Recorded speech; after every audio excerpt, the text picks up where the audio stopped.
The delegate from Fairfax, Delegate Simon. Mr. Speaker, Speaker, I rise for a point of personal privilege. The delegate has the floor. Mr.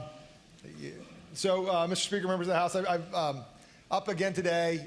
We're getting near crunch time. And I want to say, first of all, that I've seen the hard work that subcommittee chairs are doing, working through some really long dockets. I know that you all have been working at a furious pace to try and move these bills through, give them a hearing.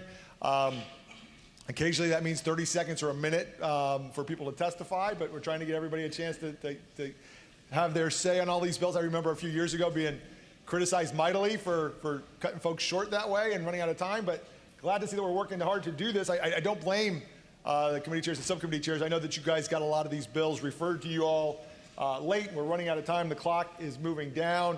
I know that folks will be here late tonight and late into the night continuing to work on these. But, Mr. Speaker, members of the House, we still have some bills that aren't referred. Looking at the calendar today, my voice just went up with that. I'm so excited about it.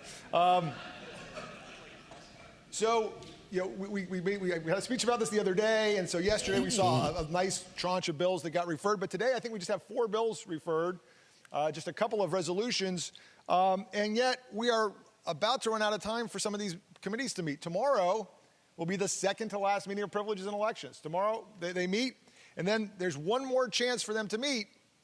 And what haven't we seen referred are some 20 or so House joint resolutions amending the Constitution of Virginia, patroned by Republicans and Democrats.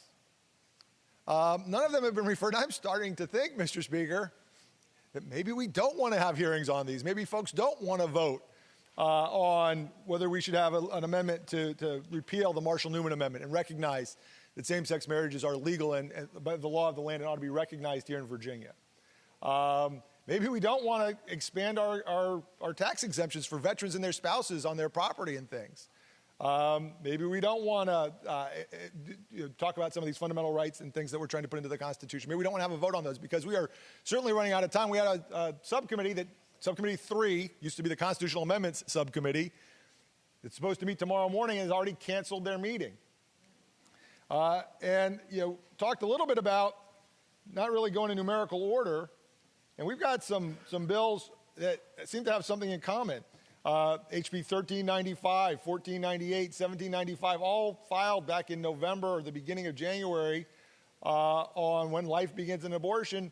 Those all seem to have gotten skipped over in the list of bills to be referred, Mr. Speaker. So I hope that that's just an oversight. I hope that that's just trying to figure out the right place and the right time to do it. But we are, Mr. Speaker, running out of time. We've only got one more committee meeting for a number of committees, only 2 or 3 more for some others. There's a lot of work yet to be done. I hope we're not going to leave it to the Senate of Virginia to set our agenda and decide what goes into the Constitution next year. But that we'll take our opportunity as a co-equal branch of government to get our say on these things, have our hearings, decide what's going to move forward, what's going to advance, and what has an opportunity to be heard.